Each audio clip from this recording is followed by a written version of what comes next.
Welcome to the show. Time flies. We're already on the 23rd of July, 2024. Just like yesterday was first. Yeah. Hey. I'm dancing. Because today is 23. Today, payday is around the corner. I hear. Payday. Not minimum wage. At least we have something to look forward to. Yes. Good morning, everybody. I am Adebimpe Omotayo. And I am Joy Olu. Welcome to the conversation. All right, Conversation is the program. We do this Mondays through Fridays, and we talk about anything and everything.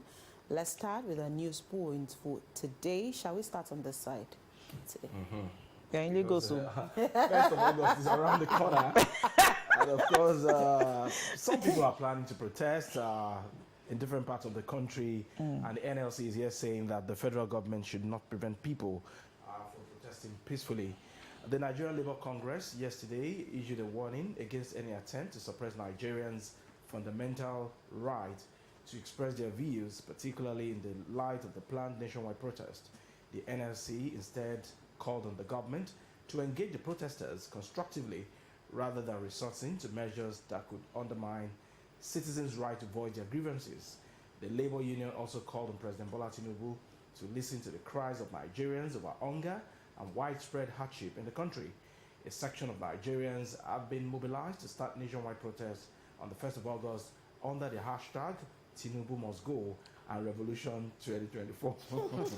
The presidency, however, described such calls as treasonable, as it called the accused the presidential candidate of the Labour Party, Peter Obi, and his supporters of spreading the hashtag. In a lengthy tweet on his X account, a special advisor to the president on information and strategy, Bayo Onanuga, alleged that the sponsors of the protest were not Democrats, but anarchists. If they understand the meaning of the hashtags, they will realize that their clarion call for treason. They will realize that their clarion call is treasonable, warning that an elected government would not tolerate such in Nigeria, rather. So the NLC calling on the federal government not to prevent Nigerians from protesting as long as it's going to be peaceful. And Mr. Bayo Onanuga, the special advisor to Mr. President, as usual, saying also that... I think we need to get to that level where we must be tolerant. In the fact that you are in government doesn't mean the positions can also have their own say. And, you know, sometimes some of the things he writes are also uncalled for. Really, there has to be decorum here. You can't continue to attack people's personalities and assume that they will keep quiet. And continue to heat up the politics. Right. It's not, yes, I mean, choice of words are even very important at this particular point in time. This is not a time to hand out threats, no matter how little they may sound. Everybody understands English. They do. It is where your own English stops. That's where another person's own English starts. continues. And if they start, you will now start saying they are uncouth, they are disrespectful, and let's just respect one another. Okay. You can actually do a statement without castigating anybody. And without pointing fingers at anyone, I'm mentioning some it's group not of people. done. So the hashtag really for this proposed protest is what? End bad governance? No, end bad governance is different. Okay. What's the hashtag? Okay, the one here is... Yes, Tinubu Must Go and Revolution Doesn't 2024. that sound volatile? It does. It does. You know. It does. No But I would have doubt about expected it. Mr. Onanuga to douse the Douse that, yes. Attention, you Yes. don't aggravate. These are things that will make people even, a lot of people have been saying, you know what, this is not the right time to go on the streets. This is not the right time to protest. Everybody, yes, things are bad. Mr. President, listen to the cries of the people. It's heard of when you do that. You placate people. You don't, let me use that local parlance, you don't ginger them. Because when you use certain words, they'll call your bluff and say, okay, we will go on the streets. What do you want to do? Patapata, you send soldiers or you send police. this is not what we need right now. All we need right now is to make people realize that government is working and make them see what's the effort. All he could have done was take his time to tell the people what Mr. President is doing. Exactly. Lay out the plans and programs of Mr. President. Them. Maybe you can write. And he's being confrontational now. Catalog the things Mr. President has done or is doing to make the country a better place. You don't just bandy words at people. You will, especially the young people right now, they are agitated. They are agitated. So all you need right now is to make people see reasons why the country will be a better place. And you know, his choice of words is not helping Mr. President at all. No. And people are actually asking Mr. President certain questions that, okay, you did promise to do certain things. Where are we are they? not feeling Where your are they? impact. Somebody should be answering them. Don't they have the now. right? They voted. They do. I think Mr. Abayo Onanuga is still suffering from that era of military. He needs to temper down. He needs to look at the choice of words. He needs to look at how to... He's the image maker of Appeal. the president. So Appeal. you must sell your candidate and not demarket him. Because what he's actually doing is demarketing Mr. President. You know, So let's that's look at- why let's- NIPR sometimes will complain that Let's some of look the at people the that we protest. engage as our spokesperson, they are not professionals. Yeah. Okay. Let's look at the protest, please. Let's go. Let's look at the protest itself. It still spreads to what we're taking a look at on hashtag. Okay. So we can then talk about it then. Okay. The second story this morning, Remi Tinubu backs bill seeking 70 legislative seats for women. The First Lady, Senator Oluremi Tinubu, has challenged political office holders across the various political parties in Nigeria to walk the talk on gender equity. The source, as she commended the House of Representatives for initiating and passing for second reading the bill seeking 70 out of the 360 legislative seats for women. Tinubu, who gave the charge in her speech at the Spotlight Initiative of the ECOWAS Female Parliamentarian Association held in Abuja, said there was a critical need to address and overcome the persistent gender disparities in the nation's political system. I think I will stop there. I think the First Lady is right, and I would have even expected much more than 74. And why is it so difficult for us to have a female governor in Nigeria? That's like how it is somehow becoming difficult to have a female president. American in the president. But I think Kamala Harris will break the jinx. She could. She could. Bearing all odds.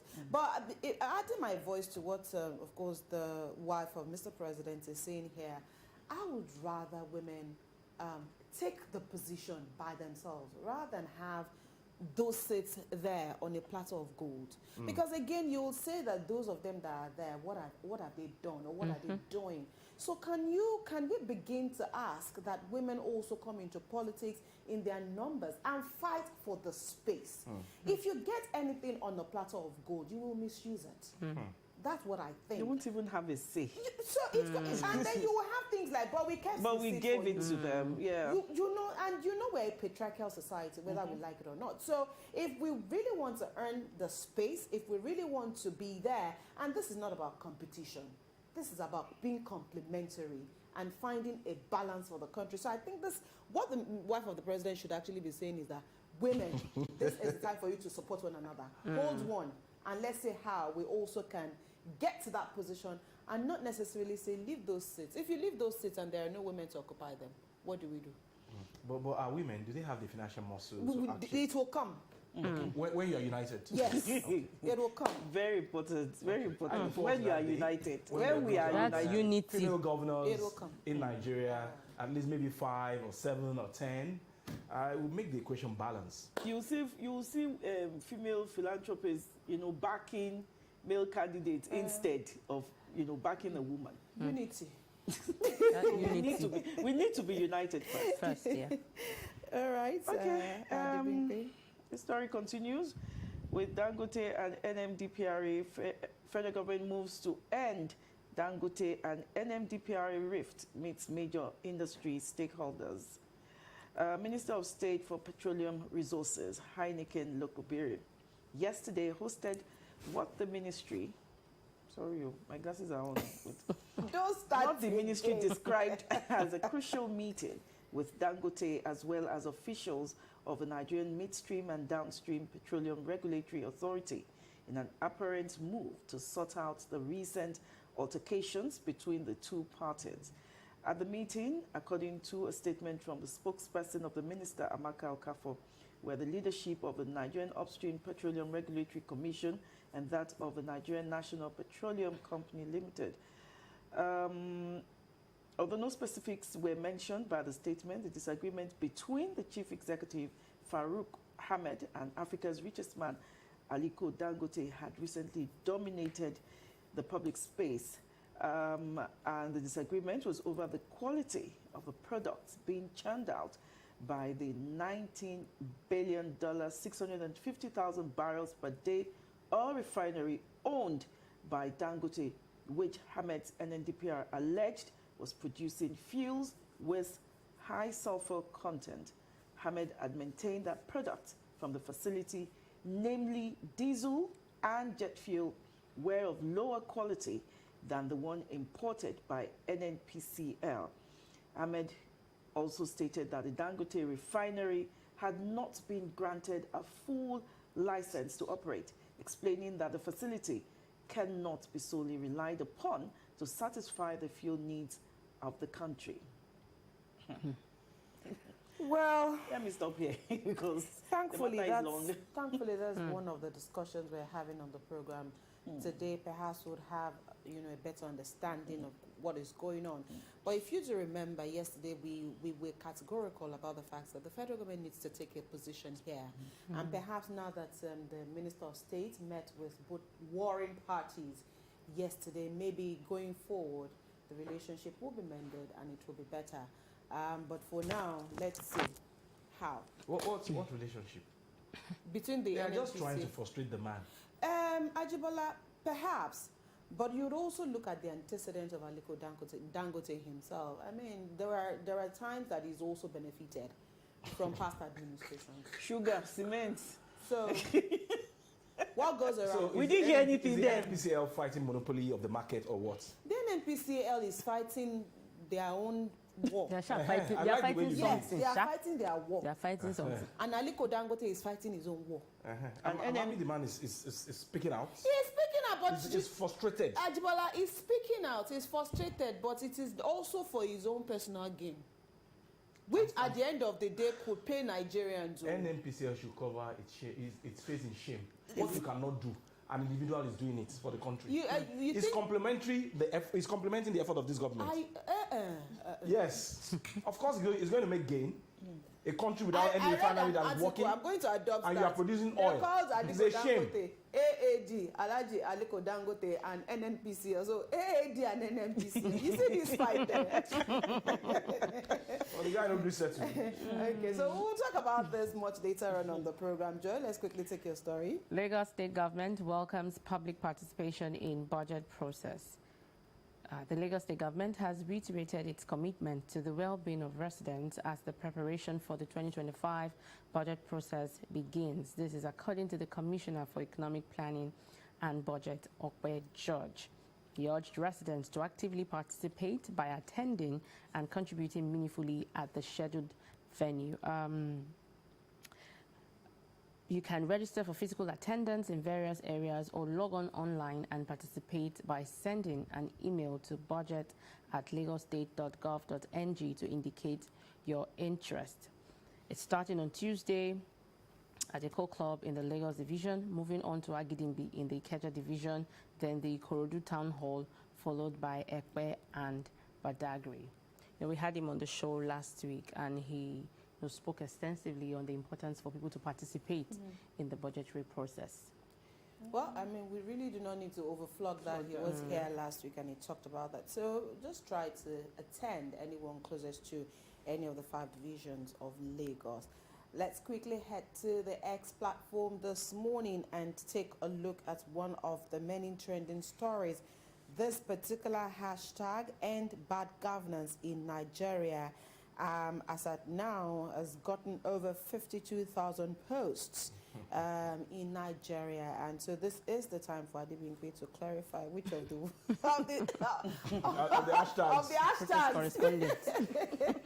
There's end bad governance in Nigeria. There's Tinubu must go. There is Revolution. Revolution 2024. So, Which one is it? so I think everything is just well. probably under the end bad governance in Nigeria. So a lot of people are saying, well,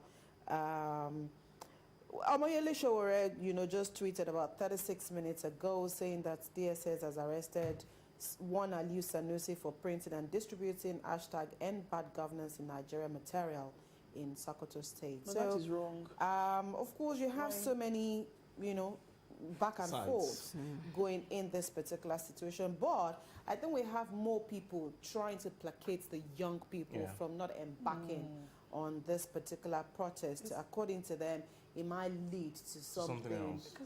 So that that- is unplanned for at the end of the day. But I think the only way this can actually not end in a bad way will be for the government to also show some kind of I don't want to use the word remorse, but just show a kind of the fact Understanding. that Empathy. you feel what is going on, because it just shows that there's a distance It's connect. between the disconnect between the people and those in government, and I'm not sure that's the right way to approach this particular matter. If you want the people not to protest or the people to feel what you're feeling, at least let there be a little connection. You see, we cannot underestimate the impact of dialogue as suggested by Labour. I also feel that the federal government or any member of the I federal understand the government federal government is asking for the leaders of the protest to dialogue. Who wants to come out? Who are the leaders of the Who's- protest? now that they have started arresting So who are people, the will not come out. leaders? They Who will are not- they will not come out. But taking- whether we like it or not, the reality is that Nigerians are suffering. And like Abimbola said when we started the program, their constitutional rights, they have the right to protest. Whether we like it or not, Can they I have see the right to another protest. hashtag? And so, There's another this hashtag. particular set of people that are in power today, when Jonathan was in power, they They were the protested. ones- Yes. Yes. And nobody arrested them, nobody prevented them from protesting. It is what it is. Yes. There's another Well- hashtag, Justice for Nigeria. Well, there will be plenty, I'm sure, but I think Another one is coming. Food on our table. everything will just cascade under end bad governance in Nigeria. But let's see how this will pan out in days to come. All right, we'll take a quick break. When we return, part one of the conversation will be here, and this morning we'll also be weighing into the many allegations or the many back and forth between the NNPCL and AAD, Alhaji Aliko Dangote. That conversation is in a bit.